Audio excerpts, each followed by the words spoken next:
tangisi kelemahan dan kekuranganmu.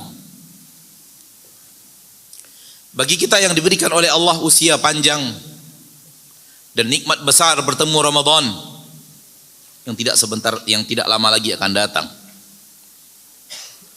Kemudian kita telah hiasi Ramadan dengan aneka ragam hal-hal yang dicintai dan diridhoi oleh Allah. Sarana yang kita gunakan untuk mendekatkan diri kita pada Allah. Sarana yang kita gunakan untuk mencapai ridho Allah dan surga Allah. Sarana yang kita gunakan untuk bisa bertemu dan melihat Allah. Bagaimanapun hebatnya kita memakai dan menggunakan sarana itu, pasti sebagai manusia kita bersalah. Pasti sebagai orang yang merupakan manusia yang hidup di zaman sekarang, dia tidak bisa lepas dari kesalahan-kesalahan terjadi di bulan Ramadan. Karena sedemikian menyebarnya dosa dan sedemikian besarnya dan leluasanya dosa, dan begitu mudahnya sarana-sarana menuju dosa, dan begitu banyaknya dan biasanya bertebar pelaku dosa. Dosa saudaraku, di zaman Anda sekarang ini, gelombang dosa saudariku di zamanmu sekarang ini jauh lebih besar daripada gelombang tsunami. Andai engkau bisa melihatnya, andai matamu terbuka untuk menatapnya,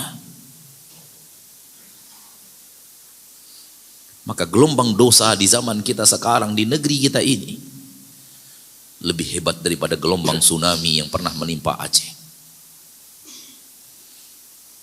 Bagaimana kita berhadapan dengan Ramadan sementara gelombang dosa seperti ini? Bagaimana kita akan bisa bebas daripada kesalahan, kekurangan, kekeliruan, ketergelinciran? Keluar dari rumah kita ini yang kita saksikan. Kita buka handphone ini yang kita baca. Kita dengarkan manusia berbicara, ini yang kita dengarkan. Gelombang dosa yang dianggap biasa bahkan tidak dianggap dosa oleh banyak manusia. Kita tidak menyalahkan zaman, kita menyalahkan orang-orang yang ada di zaman itu.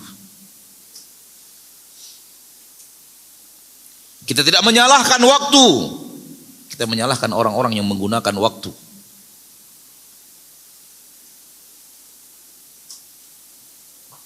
Ini yang terjadi.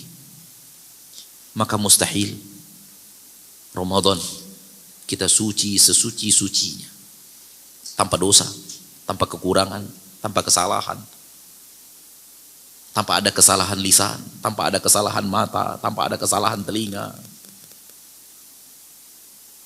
Kita adalah manusia, bukan malaikat. Oleh karena itu, gunakan juga Ramadan untuk menangisi kesalahan-kesalahan itu. Gunakan Ramadan untuk menangisi kekurangan-kekurangan dan kekhilafan-kekhilafan itu. Gunakan Ramadan untuk menangisi ketergelinciran-ketergelinciran itu. Kenapa Allah Tabaraka wa Ta'ala menyuruh Rasulnya tercinta untuk berdoa, Allahumma innaka afuwun tuhibbul afwa fa'fu anni, di akhir-akhir Ramadan. Sebagaimana hadis dari ibu kita Aisyah radhiyallahu anha wa ardaha, Rasul menyuruh Aisyah, dan perintah Rasul kepada seorang umat adalah perintah Rasul untuk seluruh umat termasuk kita. Ucapkan, Allahumma innaka afuwun tuhibbul afwa fa'fu anni.